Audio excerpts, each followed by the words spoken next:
The United States, U.S., Merchant Marine Act of 1936 stated, "It is necessary for the national defense, that the United States shall have a merchant marine of the best equipped and most suitable types of vessels sufficient to carry the greater portion of its commerce and serve as a naval or military auxiliary in time of war or national emergency." In the late 1930s, with the U.S. foreseeing an approaching involvement in World War II, President Franklin D. Roosevelt ordered U.S. shipyards to build ships that would be needed in the conflict and established the U.S. Maritime Service, which was responsible for training merchant mariners and the men of the U.S. Army Transport Service. The Merchant Marine was a commercial, non-military fleet of ships that was effectively nationalized by the U.S. government in World War II. The men of the Merchant Marine were civilian volunteers. The Merchant Marine ships had limited defensive capabilities. Guns, to provide a defense for the ships and crews, were placed onboard merchant ships and manned by the U.S. Navy Armed Guard, which was a special unit of Navy military personnel at that time. On March 11, 1941, President Roosevelt signed into law an act to promote the defense of the United States, more commonly known as the Lend-Lease Act, which was a program through which the U.S. sent food, oil and fuel, supplies, equipment, and war material to England, countries of the British Commonwealth, China, the Free French, other Allied nations, and the Soviet Union. On December 8, 1941, President Roosevelt declared war on Japan after the surprise attack December 7, 1941, on Pearl Harbor, Oahu, U.S. territory of Hawaii. The ships of the U.S. Merchant Marine in World War II sailed around the world to deliver troops, supplies, food, aircraft, gasoline, oil, guns, shells, vehicles, tanks, bombs, ammunition, medicine, equipment, and needed material for war. It played a critical, logistical role in the war. In addition to enemy warships, aircraft, and submarine attacks, the merchant marine vessels faced the perils of weather, icebergs, rough seas, mines, sharks, and in the Pacific theater Japanese kamikaze attacks. Battle of the Atlantic, September 3, 1939 to May 8, 1945. After Italy joined the Axis countries on June 10, 1940, submarines of the Italian Royal Navy, Regia Marina, worked with Germany to interrupt and stop the Allied flow of supplies to areas of conflict. The Allied forces of the US, Canada, Britain, Norway, and Brazil would fight against the warships, submarines, and aircraft of the German Navy, Kriegsmarine, the German Air Force, Luftwaffe, and the Italian Royal Navy. The most dangerous time during this campaign was from 1940 to the end of 1943, with resulting staggering losses of merchant vessels and other convoy ships. It was the longest military campaign of World War II. Ship convoys. The convoy system was intended to protect Allied merchant ships sailing during wartime. Before the U.S. entered World War II, convoys bound for British ports were escorted from convoy assembly points at Halifax and Sydney, Nova Scotia, Canada, by the Royal Canadian Navy to a location in the mid-Atlantic Ocean where the British Royal Navy would meet and escort the convoy to its destination. The U.S. Navy provided convoy escorts after December 7, 1941. Merchant ships were grouped in the center of a convoy formation with warships, aircraft, and submarines surrounding and guarding the ships. During World War II there were over 300 convoy routes around the world. Each convoy would have a 2- or 3-letter code indicating destination and convoy speed. A convoy could only go as fast as the slowest ship in the convoy. The Arctic convoys, August 1941 to May 1945. After Germany attacked Russia on June 22, 1941, the Soviet Union joined the Allies. Joseph Stalin, the ruler of the Soviet Union, was in desperate need of military equipment and supplies to fight the Nazis. The British began sending supplies and war material to the Soviet ports of Murmansk and Arkhangelsk. The first convoy from England would arrive in Arkhangelsk on August 31, 1941. Convoys to Russia would continue until the end of the war. Also making the Arctic route dangerous was the German military occupation of Norway on April 9, 1940, which provided close proximity to Allied convoys in the Atlantic Ocean, Arctic Sea, and the Barents Sea. PQ-17 was the first combined Anglo-American naval operation of World War II under British command. Convoy PQ-17 under the command of British Commodore John Dowding set sail on June 27, 1942, from Hvalfjord, Iceland, with a destination of Arkhangelsk, Russia. One of the ships providing PQ-17 protection was an American destroyer, the United States ship, USS Wichita. Hollywood actor and U.S. Navy Reserve officer Douglas Fairbanks, Jr., was a member of the crew. A German submarine U-456 sighted and would follow convoy PQ-17 shortly after it left Iceland on June 27, 1942. The first merchant ship, the Liberty ship steamship, SS Christopher Newport, was sunk on the morning of July 4 by a German torpedo bomber Heinkel He-115. On that same day, a U.S. destroyer, the USS Wainwright, part of the covering force for PQ-17, repulsed an attack on the convoy by German torpedo bombers. On July 4, German torpedo bombers also sank the Liberty ship SS William Hooper. Back in London, England, on July 4, a decision was made that would decide the fate of PQ-17.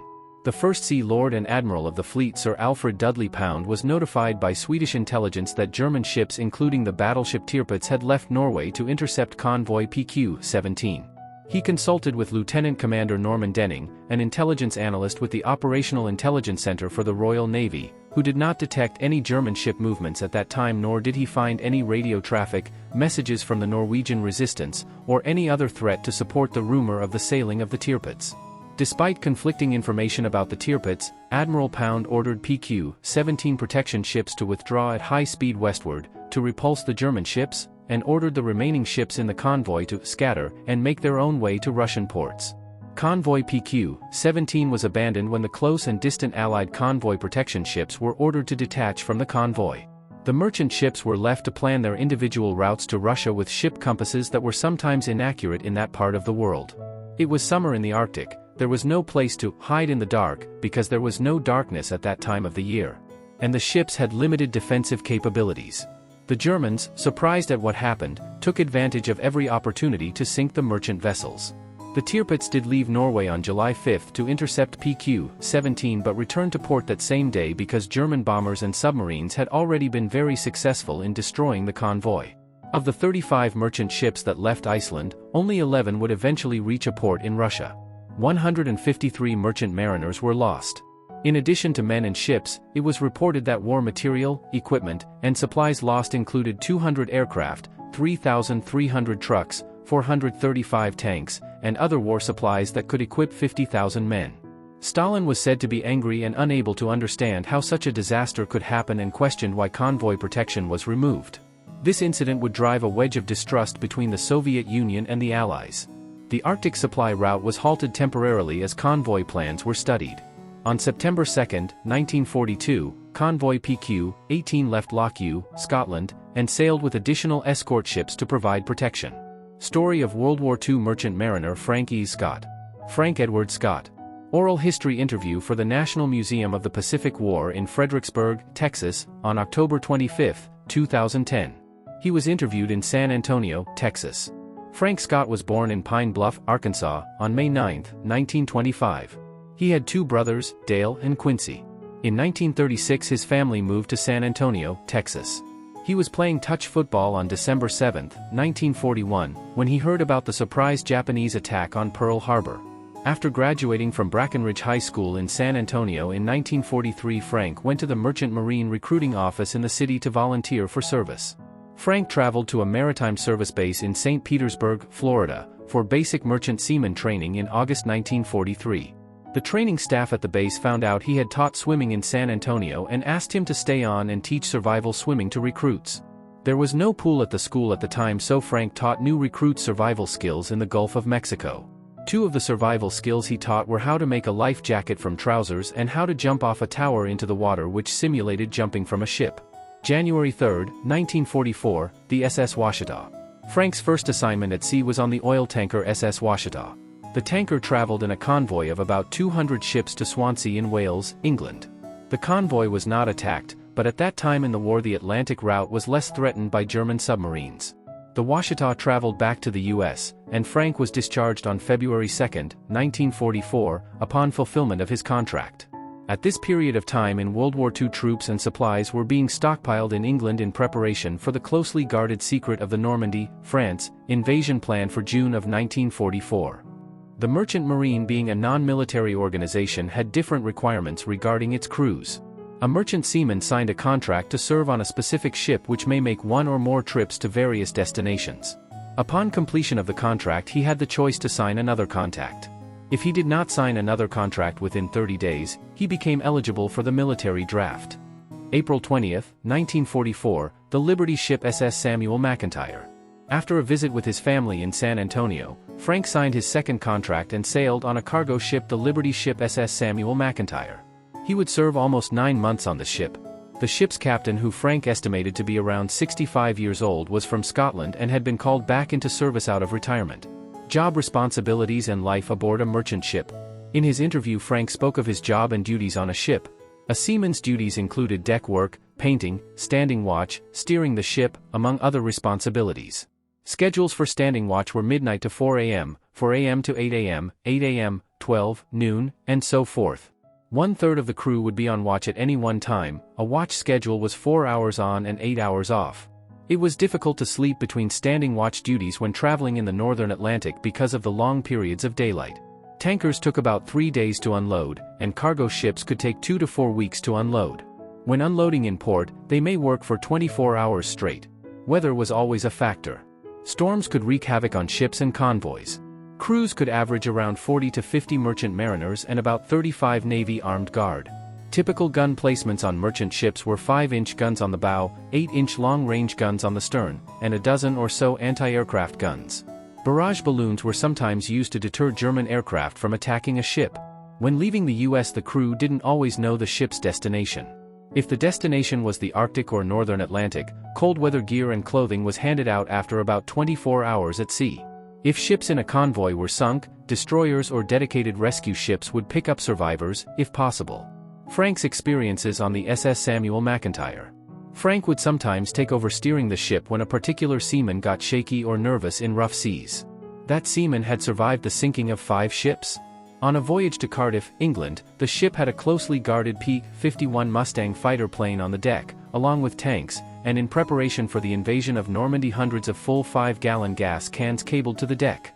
After the invasion of Normandy on June 6, 1944, the Samuel McIntyre did shuttle runs from Cardiff to Omaha Beach with needed supplies and equipment. From July 15 to August 31, 1944, the Samuel McIntyre was anchored off Omaha Beach with a loaded ship awaiting the Allied capture of Cherbourg, France. As the Allies advanced towards Germany, additional ports and supply lines were needed. The focus was on the port of Antwerp, Belgium, and the Scheldt River. Antwerp was captured by the British on September 4, 1944. The west and east Scheldt estuary were still held by the Germans. The Battle of the Scheldt, October-November 1944, fought by Canadian, Polish, and British units, resulted in an Allied victory on November 8. After the Scheldt was swept for mines, the first convoy carrying Allied supplies unloaded in Antwerp on November 29, 1944. The SS Samuel McIntyre was one of the first ships to arrive in Antwerp. Frank said it took about 4 weeks to unload the ship. While on watch, he would sometimes see flares from German artillery being fired into Antwerp as the Germans were still in the area. Sine Rex, de Kaiserlei 15, Antwerp, Belgium. On December 16, 1944, the first day of the Battle of the Bulge, AV-2 rocket was fired from the German SS Werfer battery in Hellendoorn, the Netherlands. The rocket landed on the roof of the Sine Rex movie theater at 3:20 p.m. Of the over 1,000 people inside, 567 people, including 296 Allied servicemen, were killed in the explosion. It was the highest death toll in World War II from a single rocket. The American movie The Plainsman was playing at the theater that day. The Samuel McIntyre left Antwerp and sailed back to the U.S. in late December. Frank was discharged January 11, 1945. The Scott family Christmas card for 1944 celebrated the military service of the 3 Scott brothers and Quincy's wife, Dottie. They would all return home after World War II. March 6, 1945, the SS Emile N. Vidal, one of the concrete ships of World War II. Frank signed on the SS Emile N. Vidal in New Orleans, Louisiana. He would have back-to-back sailings on this ship. The ship would sail in the Caribbean Sea and the Gulf of Mexico to ports which included Cuba and Puerto Rico. One of the supplies transported on this ship was sugar. The U.S. government in World War II contracted with McCloskey and Company of Philadelphia, Pennsylvania, to construct 24 self-propelled concrete ships at a time when steel resources for shipbuilding were scarce. The ships were built in Tampa, Florida, starting in July 1943 at the Hookers Point shipyard at a rate of 1 per month. They were named after pioneers in the development and science of concrete. The government also contracted the building of concrete barges with companies in California. The barges lacked engines to propel them and had to be towed. Merchant mariner Alfred Al G. Booth, a good friend of Frank's from San Antonio, Texas, was also a crew member on this voyage. Frank was discharged on April 9, 1945. April 10, 1945, the SS Emile N. Vidal. Frank and Al would sail a second time on this ship and were discharged May 21, 1945. July 21, 1945, the Liberty ship SS Beckley Seam. Frank, Al, and another fellow San Antonio native, merchant mariner William McCullough, were members of the crew. The Beckley Seam delivered coal to Savona, Italy, and was still in the Mediterranean Sea when it was announced that World War II had ended. During Frank's interview with the National Museum of the Pacific War, he proudly showed me a photograph he had taken of the American flag on the SS Beckley Seam. The U.S. Merchant Marine did not have a centralized record-keeping system in World War II, and because of that, the estimates of merchant seamen losses vary significantly. During World War II there were about 250,000 civilian merchant mariners. A total estimate of merchant seamen and officers that went missing or were killed varies from 5,662 to over 9,000. An estimated 12,000 men were wounded, and over 600 became prisoners of war. A total of 1,554 merchant ships were sunk in World War II according to the War Shipping Administration. Merchant seamen were not included in the Post-War Servicemen's Readjustment Act of 1944, also known as the GI Bill, nor did they qualify to receive other military benefits due to their civilian status. It wasn't until 1988 that World War II merchant seamen were recognized officially as veterans. Frank Scott commented during his interview that the 1943 movie Action in the Atlantic was close to his actual wartime experiences. Frank Scott's brother, Quincy, came home from World War II with his own war story while assigned to the U.S. Navy destroyer USS Bory in the Atlantic. On November 1, 1943, the Bory rammed German submarine U-405, which had surfaced. The two ships were locked together with the bow of the Bory resting on the foredeck of the submarine. Until the two ships were able to separate, the Bory and U-405 exchanged small arms fire at close range. Both the Bory and U-405 would be lost in this incident. Survivors of the Bory were rescued by the escort carrier USS Card. For World War II merchant mariners that went into acting after the war were James Garner, Peter Falk, Carol O'Connor, and Jack Lord. A very special thank you to Frank Scott's wife, Helen, and to Al Booth's wife, Maureen, for providing photographs and documents related to this story. Thank you to the National Museum of the Pacific War in Fredericksburg, Texas, and museum archivist Chris McDougall for providing information related to this story. The oral history interview of Frank Scott is in the museum archive.